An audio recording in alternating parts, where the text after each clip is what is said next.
I arrived at the church just before sunset, when daylight loses its warmth and everything looks flatter, almost artificial. The village road ended abruptly at the churchyard, and the gravel crunched too loudly under my tires. I sat in the car for a moment, engine off, listening to the ticking metal cool. The building had been standing there for centuries. Stone walls scarred by time, narrow windows like watchful eyes. The cross above the entrance leaned slightly to the left. I remember thinking it looked tired. The priest had given me the keys earlier that day. "Flood damage in the basement archive," he said. "Old baptism records, burial logs." "You'll be alone," he added, casually, like it didn't matter. The doors were heavier than I expected. When they shut behind me, the echo rolled through the nave and didn't fully die. The air was colder inside, damp and stale. Wax. Dust. Old metal. At first, everything felt normal. Quiet, yes, but churches are supposed to be quiet. My footsteps echoed as I walked down the center aisle, the sound bouncing back slightly distorted. I chalked it up to the architecture. Then I noticed something subtle. The echo didn't always match my steps. Sometimes it lagged. Sometimes it sounded closer than it should have been. I stopped walking. The sound stopped too. I stood still, listening. My breathing sounded too loud. Too present. I shook it off and headed toward the altar. The basement stairs were hidden behind a side door. Narrow. Steep. Stone-worn smooth by centuries of use. Halfway down, I heard a cough. It wasn't loud. It wasn't dramatic. Just a short, dry sound, human. I froze, one foot hovering over the next step. "Hello?" I called. Nothing. No footsteps. No movement. I told myself it was pipes settling or air moving through old walls. I finished the work quickly, stacking damp records into boxes, my flashlight beam jittering with my shaking hands. When I climbed back upstairs, night had fully fallen. The church felt different now. Heavier. That was when I heard whispering. Soft at first. Indistinct. Multiple voices overlapping just enough that I couldn't separate words. It reminded me of people praying quietly, but out of sync. The sound wasn't coming from one place. It shifted as I moved. I followed it toward the confessionals. One door was open. I knew it hadn't been earlier, though it felt warm under my fingers. That alone made my stomach drop. The booth was empty, but the kneeler cushion was pressed down, still holding the shape of knees. The whispering stopped, then resumed behind me. Same pitch. Same cadence. My voice. Not repeating my words, anticipating them. I ran. As I reached the doors, the church bell rang once from somewhere inside the building. A single word followed me through the nave. Confess. I didn't stop running until I reached my car. The next morning, I returned with the priest. Everything looked normal. Cold wood. Silent air. Until we checked the confession logbook. My name was written inside. Dated 30 years earlier. The priest closed the book and locked the confessional permanently. Later, I learned others had volunteered before me. None had stayed long.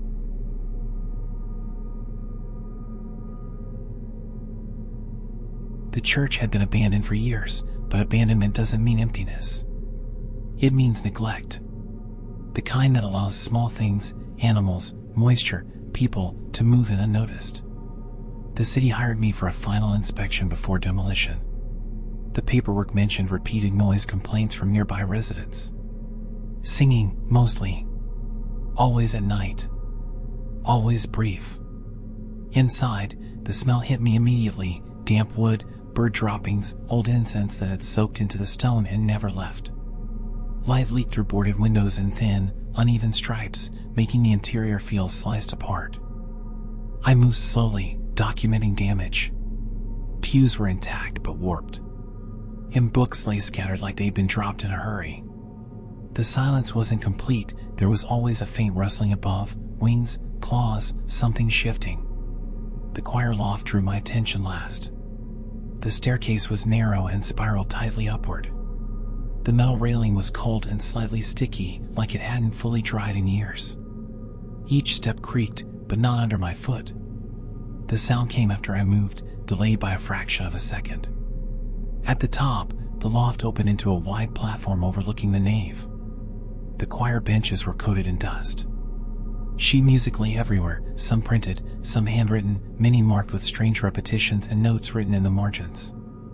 The organ dominated the space. Its wood was cracked, keys yellowed and uneven. Several pipes had been removed or damaged. It looked unplayable. I raised my camera. That's when I heard breathing. It wasn't fast or frightened. It was slow, controlled, intentional. Close enough that I instinctively held my own breath to confirm it wasn't mine. I turned. Nothing. No movement. No shadows. Then one organ key pressed down. The sound was wrong, slightly flat, sustained too long, like someone forcing air through lungs that weren't strong enough. Another note followed. Then another. The melody formed hesitantly, like someone remembering it rather than reading it. I recognized it immediately. It was the hymn played at my father's funeral. My stomach tightened. I hadn't told anyone that. The church records wouldn't show it. The sound came from behind the organ, where the wall met darkness. "Who's there?" I called. No answer. The bench creaked softly, shifting a few centimeters, as if someone had just stood up. That was enough. I backed toward the stairs, never turning my back on the organ. The music continued, growing steadier, more confident.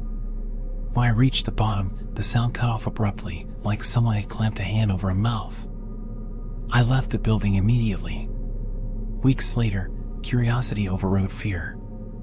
I requested archive reports. Buried in old maintenance logs was a file from the late 1980s. A homeless man had been living in the choir loft for years. Former choir assistant. Severe social withdrawal. Known for mimicking voices perfectly. Obsessed with hymns. He died during winter. Hypothermia. His body wasn't found for weeks. The final line of the report read, "Subject demonstrated compulsive vocal repetition even when alone."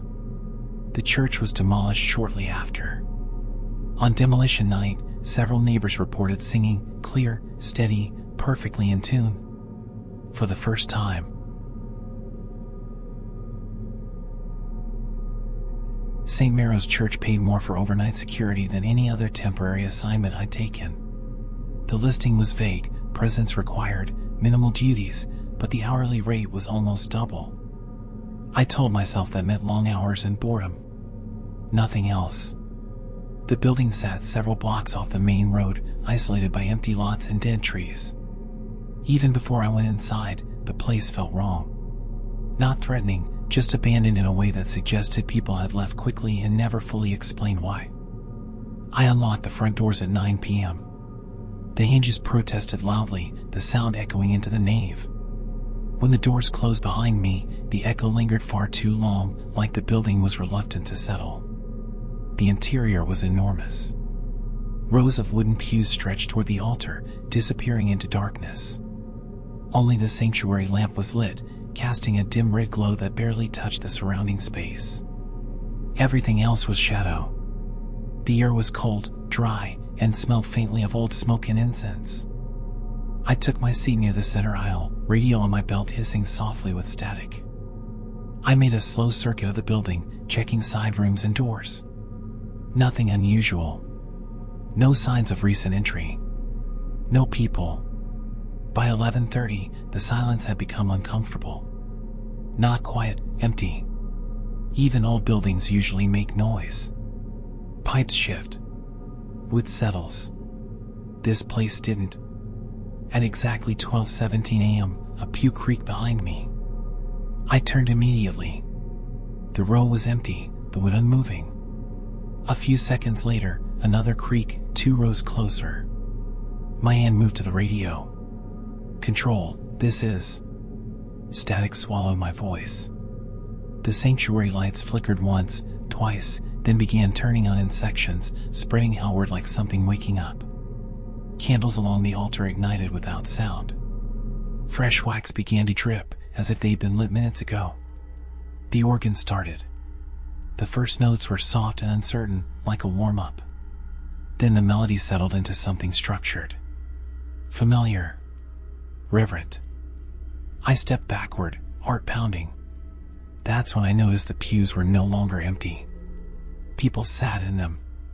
They hadn't entered through the doors. They were simply there. Dozens of them, maybe more, filling the space silently. They wore mismatched clothing, coats from different decades, dresses out of place, hats I hadn't seen outside of old photographs. None of them looked at me. Every head was bowed. A voice spoke from the altar. It wasn't loud. It didn't need to be. Service begins. I turned to run. Hands grabbed my arms, my jacket, my shoulders. Real hands, cold, trembling, undeniably human. They weren't violent. They were desperate, holding me in place like I belonged there. I screamed, twisting, shoving, forcing my way forward. The grip loosened just enough. I stumbled down the aisle, knocking into bodies that felt solid, warm, breathing. The organ swelled behind me. I burst through the doors and collapsed onto the steps outside. The sound cut off instantly. The lights went dark. The church fell silent. I didn't go back inside.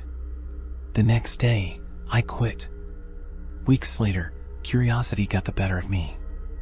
I searched old records, newspaper archives, anything about St. Maros. The last service was held decades ago. A midnight mass. A fire broke out during the sermon. Time of ignition, 12:17 a.m. Cause, never determined. Most of the congregation died before they reached the exits. I don't work night shifts anymore. And sometimes, when I wake suddenly in the dark, I swear I hear organ music starting softly, as if the service is still waiting for me to return.